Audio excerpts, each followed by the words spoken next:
Hey guys, welcome back to my channel, and today I will be talking about Ninjago, Dragon's Rising, and another theory I had regarding Nokt and why I think he's Kai and Nia's ancestor. But before we get into it, make sure to click that subscribe button and like this video. Kai and Nia's ancestor, or basically any relative before Rei and Maya, is basically unknown, and why I think Nokt is their ancestor is because he did not have his element during the tournament. Now hear me out. It's no coincidence that Nokt's power was not revealed or even announced during the tournament. It's because he never had them in the first place. He's a former elemental master. Roby was announcing every single person's element, whether they had 2 or even 3 or even their own, but he did not announce Nokt, not even once. And I don't think he'd just do that for any dumb reason.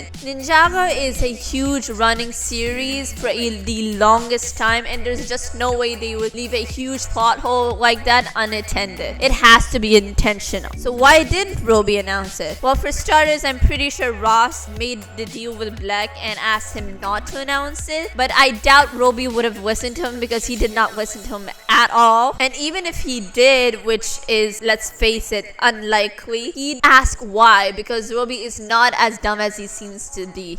So I doubt Black actually spoke to Roby, especially considering how much he hates him. And if he had, he'd had to know about the plot against the ninja and basically Ross's whole plan. Especially since if everybody else knew each other's elements, but Nokt was unknown, so it wouldn't be fair. So I doubt Roby would have gone along with it. Therefore, plus we never even got to see his element, even once being played out during the tournament, or even displayed on screen. So why is that? Even if someone doesn't use their element, it's still displayed out so the fight would be fair during the tournament. The only thing I can think of is Black forcing Roby into allowing Nokt into the tournament, maybe giving him special treatment whatsoever, but not telling him why, of course. And it's not like he even needed it anyway. Why else would Rox be worried about Nokt during his fight with Tox? She seemed worried during his fight with Tox is because he did not have his element against hers, which was a pretty dangerous one. Why else would she be worried?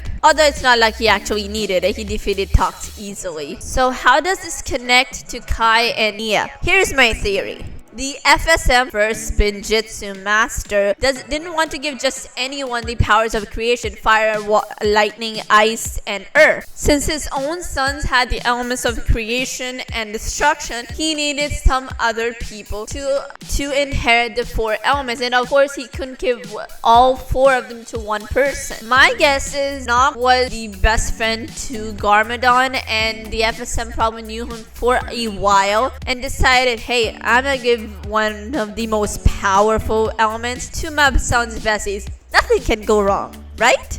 Big mistake. He started to crave power and became power hungry and went cuckoo. A little similar to Kai back when he held the Staff of Elements. How does this explain what type of species he is? Well, it doesn't, because he's still human just like the rest of the ninja, except his skin turned ash black because the power consumed him. Similar to Garmadon when the corruption completely consumed him back in the Pilots of Ninjago. Basically a side effect of the corruption. How does this time into the Kai and Nia theory? Well, as Doc Wyatt said, a rare occurrence can delay the power transfer from predecessor to descendant, and that is the case that may have happened with Nokt. My guess is when before he joined up with the rest of the Forbidden 5 who craved power and dominance, he had a family of his own, a wife, and maybe even a kid, which resulted in him losing his powers later on after he was banished to the nether space. Once corrupted by power, he probably left, and instead of trying to conquer Ninjago, because obviously FSM and the 2 brothers,